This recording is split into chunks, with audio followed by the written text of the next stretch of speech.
Hi guys, അഡോബിൻ്റെ മിക്സാമ എന്ന് പറയുന്ന site കൊണ്ടാണ് പ്രീസെറ്റ് അനിമേഷൻസ് ഒക്കെ നമ്മൾ ഡൗൺലോഡ് ചെയ്ത് ഉപയോഗിക്കുന്നത്. പക്ഷേ ഒന്നിൽ കൂടുതൽ അനിമേഷൻ നമ്മൾ ഡൗൺലോഡ് ചെയ്താൽ അതെങ്ങനെ കമ്പൈൻ ചെയ്യുമെന്ന് അറിയുമോ? അറിയില്ലെങ്കിൽ ഈ വീഡിയോ അവസാനം വരെ കാണാൻ ശ്രമിക്കുക. എന്നിട്ട് നമ്മൾ അനിമേഷൻ ടാബിൽ വന്നിട്ട് ഒരു ഐഡിയൽ അനിമേഷൻ ഡൗൺലോഡ് ചെയ്യുക. അതായത് ഈ ക്യാരക്ടർ ഇങ്ങനെ വടി പോലെ നിൽക്കുന്നതിന് പകരം കൈയും കാലും ഒക്കെ ഒന്ന് അനക്കി റിലാക്സ് ആയി നിൽക്കുന്നതിന് വേണ്ടിയിട്ടാണ് ഈ അനിമേഷൻ ഉപയോഗിക്കുന്നത്. ഞാൻ ഈ ഒരു അനിമേഷനാണ് ഡൗൺലോഡ് ചെയ്തത്. ഡൗൺലോഡ് ചെയ്യുമ്പോൾ ശ്രദ്ധിക്കേണ്ടത് വിത്ത് സ്കിൻ സെലക്ട് ചെയ്തിട്ട് വേണം ഡൗൺലോഡ് ചെയ്യാൻ. കാരണം നമുക്ക് ഈ 3D മോഡൽ കൂടെ ആവശ്യമുണ്ട്.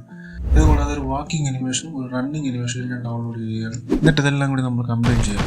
ഇവിടെ ഡൗൺലോഡ് ചെയ്യുമ്പോൾ ശ്രദ്ധിക്കേണ്ടത് ഈ ഇൻപ്ലേസ് എന്ന് പറയുന്ന ഓപ്ഷൻ ഓഫ് ആയി കൊടുക്കും. അല്ലെങ്കിൽ അവിടെ നിന്ന് തന്നെ ഓടും. അത് നമുക്ക് പിന്നീട് അനിമേഷൻ ചെയ്യാൻ ഭയങ്കര പാടായിരിക്കും. ഓക്കെ, ഇനി നമ്മൾ ഡൗൺലോഡ് ചെയ്യുമ്പോൾ വിത്തൗട്ട് സ്കിൻ എടുത്താൽ മതി. കാരണം നമ്മൾ ആദ്യമേ മോഡൽ ഡൗൺലോഡ് ചെയ്ത് കഴിഞ്ഞു. ഇനി നമുക്ക് അനിമേഷൻ മാത്രം മതി. ഇനി യുദ്ധം ബ്ലെൻഡറിൽ ആദ്യം ആ ഡിഫോൾട്ട് വ്യൂ എടുത്ത് കളയുക. നമ്മൾ ഡൗൺലോഡ് ചെയ്ത FBX ഫയൽ ചുമ്മാ ഡ്രാഗ് ചെയ്ത് ഡ്രോപ്പ് ചെയ്യുക. കാണാൻ കുറച്ച് സുഖത്തിനായിട്ട് ഞാൻ ഈ മാറ്റ് ക്യാപ്പ് മാറ്റിയിട്ട് ഈ ഒരു മാറ്റ് ക്യാപ്പ് ആക്കുക. എന്നിട്ട് ടെക്സ്ചർ മോഡ് എനേബിൾ ചെയ്ത് കൊടുക്കുക. പിന്നെ ഒരു പ്രശ്നമെന്ന് പറഞ്ഞാൽ ഇയാൾ 4 സെക്കൻഡ് കഴിയുമ്പോഴേക്കും വീണ്ടും വടി പോലെ നിൽക്കും. അപ്പോൾ ഈ ഐഡിയ അനിമേഷൻ റിപ്പീറ്റ് ചെയ്യുന്നതിന് ഈ കീ ഫ്രെയിം എല്ലാം സെലക്ട് ചെയ്തിട്ട് ഷിഫ്റ്റ് പ്രസ് ചെയ്ത് മേക്ക് സൈക്ലിക് എന്ന് പറയുന്ന ഓപ്ഷൻ കുത്തുക. ഇനി ഇത് ഇൻഫിനിറ്റ് ആയിട്ട് എങ്ങനെ അനങ്ങി നിൽക്കും. അടുത്തത് വാക്കിംഗ് അനിമേഷൻ ഇമ്പോർട്ട് ചെയ്യുന്നത്. ഇവിടെ എല്ലാം തോലും മാത്രമേ ഉള്ളൂ. നമുക്ക് അതിൻ്റെ അനിമേഷൻ മാത്രം മതി.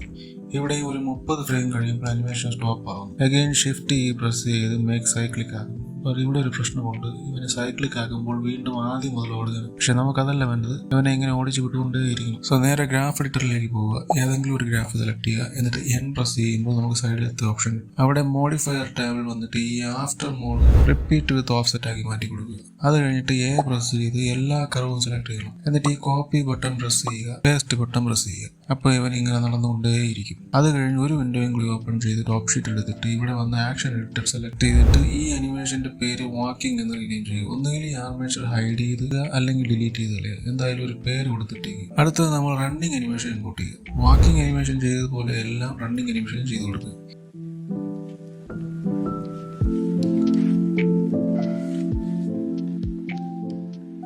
ഇനിയാണ് നമ്മൾ ഈ അനിമേഷൻസ് എല്ലാം കമ്പൈൻ ചെയ്യാൻ പോകുന്നത്. അതിന് നമ്മൾ യൂസ് ചെയ്യുന്നതാണ് നോൺ ലിനിയർ അനിമേഷൻ. ഇത് കണ്ടാൽ ഒരു വീഡിയോ എഡിറ്റർ പോലെ ഇരിക്കും. ഏതാണ്ട് അതുപോലെയൊക്കെ തന്നെയാണ് ഇതിന്റെ പ്രവർത്തനവും. ഇവിടെ വെച്ചാണ് നമ്മൾ അനിമേഷൻസ് ആഡ് ചെയ്യുന്നതും അവ തമ്മിൽ കമ്പൈൻ ചെയ്യുന്നതൊക്കെ. ഇതാണ് നമ്മുടെ ഐഡിയൽ അനിമേഷൻ. ഷിഫ്റ്റ് പ്രസ് ചെയ്ത് നമ്മുടെ വാക്കിംഗ് അനിമേഷൻ ഇമ്പോർട്ട് ചെയ്യുന്നു. ഈ അനിമേഷൻ ഇമ്പോർട്ട് ചെയ്യുമ്പോൾ നമ്മുടെ ഐഡിയൽ അനിമേഷൻ വർക്ക് ആവില്ല. അത് മാറ്റാനായിട്ട് നമ്മൾ ഈ എക്സ്ട്രാപ്ലേഷൻ ഹോൾഡ് എന്ന് പറയുന്നത് നത്തിങ്ങിലേക്ക് സെലക്ട് ചെയ്ത് കൊടുക്കുക. ഇപ്പോൾ രണ്ടും അനിമേറ്റ് ആകുന്നുണ്ട്. ഇനി നമ്മളിത് ബ്ലെൻഡ് ചെയ്ത് കൊടുക്കും. അപ്പോഴേ നമുക്ക് ഐഡിയയിൽ നിന്നും വാക്കിങ്ങിലേക്കുള്ള ഒരു സ്മൂത്ത് ട്രാൻസിഷൻ കിട്ടുകയും കുറച്ച് വർക്കൗട്ട് ചെയ്ത് കഴിയുമ്പോൾ നമുക്ക് ഏതാണ്ട് ഒരു സ്മൂത്ത് അനിമേഷൻ കിട്ടും. അതുപോലെ ഈ ഫ്രെയിം ലെങ്ത് കൂട്ടി കൊടുത്തു കഴിഞ്ഞാൽ ഇത് ഇങ്ങനെ നടന്നുകൊണ്ടേയിരിക്കും. അതുപോലെ അനിമേഷൻ സ്പീഡ് കൂട്ടുകയും കുറയ്ക്കുകയും ചെയ്യുന്നത് നമ്മൾ സാധാരണ വലുതാക്കാനും ചെറുതാക്കാനും ഉപയോഗിക്കുന്ന S കീ പ്രസ് ചെയ്ത് സ്കെയിൽ ചെയ്യുക. അതിനനുസരിച്ച് അനിമേഷൻ്റെ സ്പീഡ് കൂടുകയും കുറയുകയും ചെയ്യും. ഒരുപാട് നേരത്തെ വർക്കൗട്ടിന് ശേഷം എനിക്കൊരു സ്മൂത്ത് അനിമേഷൻ കിട്ടിയിട്ടുണ്ട്. ഇനി അടുത്തത് റണ്ണിങ് അനിമേഷൻ ഇമ്പോർട്ട് ചെയ്യുകയാണ്. ഒരു പുതിയ ട്രാക്ക് ആഡ് ചെയ്ത് അതിലേക്ക് ഡ്രാഗ് ചെയ്യുന്നു. നേരത്തെ ചെയ്തപോലെ എക്സ്ട്രാപുലേഷൻ ഹോൾഡിൽ നിന്ന് നത്തിങ്ങിലേക്ക് മാറ്റുന്നു. അതുപോലെ ഫ്രെയിം ലെങ്ത് കൂട്ടിക്കൊടുക്കുക. പിന്നെ കുറച്ച് നേരത്തെ വർക്കൗട്ടിന് ശേഷം നമുക്ക് അനിമേഷൻ സിങ്ക് ചെയ്തിട്ട് കുറച്ച് പാട് വിട്ടുപോയി. ഇത് രണ്ടും കൂടി ഒന്ന് മാച്ച് ആക്കാൻ ഒരു എളുപ്പ വഴി ഉണ്ടായിരുന്നു. ഈ അനോട്ടേഷൻ പെൻ എടുത്ത് നടന്ന് തീരുന്നെടുത്ത് ഒരു വര വരച്ചതിന് ശേഷം റണ്ണിങ് അനിമേഷൻ അത് കൊണ്ട് ഈസി ആയിട്ട് പ്ലേസ് ചെയ്യാവുന്നതായിരുന്നു. ഞാനത് ചെയ്യാൻ മറന്നുപോയി. എനിവേ എല്ലാം കഴിയുമ്പോൾ ഇങ്ങനെ ഇരിക്കും.